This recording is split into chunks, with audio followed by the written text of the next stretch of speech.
তোমাকে কে নিয়ে গিয়েছিল সাগর? কি হলো বলো? তুমি তো বলেছ তুমি আমাকে ছাড়া আর কাউকে বলবে না। বলো। বলবো নন্দিনী। বলো সাগর, তোমাকে তোমাকে কে নিয়ে গিয়েছিল? কিন্তু তার আগে তুমি বলো, তুমি কোথায় চলে যাচ্ছিলে? তোমাকে কে নিয়ে গিয়েছিল?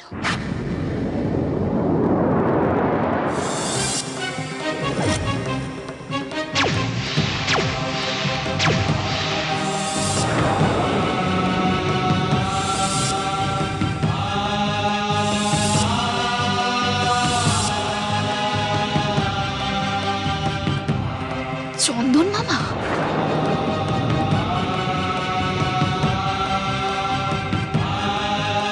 দাদা, বলছিলাম যে তান্ত্রিক বাবা আপনার সামনেই তো অতগুলো কথা বললেন, তা এত কিছু শুনেও কি আপনার একবার মনে হচ্ছে না নন্দিনীর আত্মার শান্তির জন্যই নন্দিনীর শ্রাদ্ধ করাটা দরকার?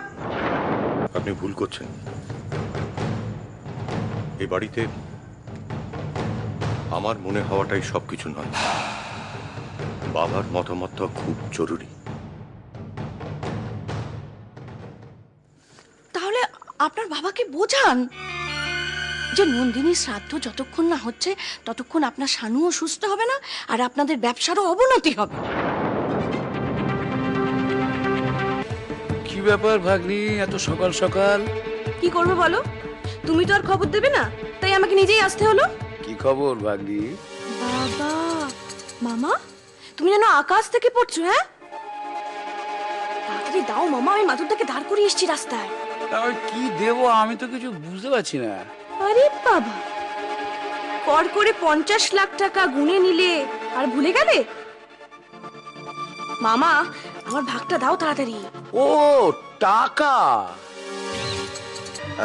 আসলে একটু খরচাটা হয়েছে তো, সেসব বাদ দিয়ে একটু হিসেব টিসেব করে দিচ্ছি আর কি। আর কিছু বলার আছে?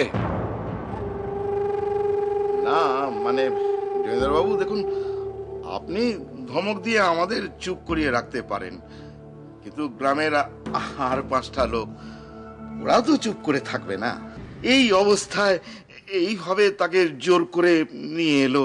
দাঁড়াও দাঁড়াও, কি বললে? জোর করে?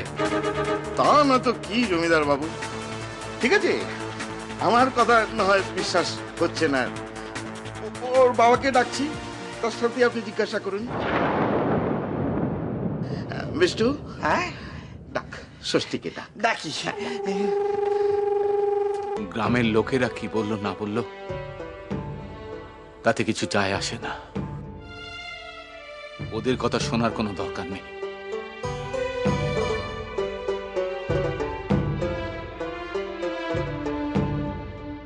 আচ্ছা ষষ্ঠী, এই বাচ্চা ছেলেটা তোমার সামনে যখন মাথা ন্যাড়া করে ঘুরে বেড়াবে, তোমার সেটা দেখতে ভালো লাগবে?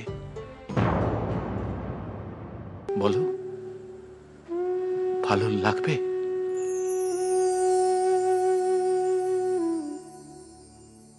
কি বলছো মামা? মাত্র 50,000 টাকা? টাকাটা খুব কম মনে হচ্ছে তো? তার মানে 50 লাখ টাকা থেকে একদম 50,000 টাকা? ভাগ্নি, আমার মাথার তো একটা দাম আছে না? আমার বুদ্ধির তো একটা দর তোকে দিতেই হবে, তাই না? ভাগ্নি, আমি তো তোকে আরো দিতে চাই, কিন্তু আমার পার্টনার দিতে চায় না। পার্টনার? কে কে তোমার পার্টনার? দেখ, তোর পেছনেই দাঁড়িয়ে আছে।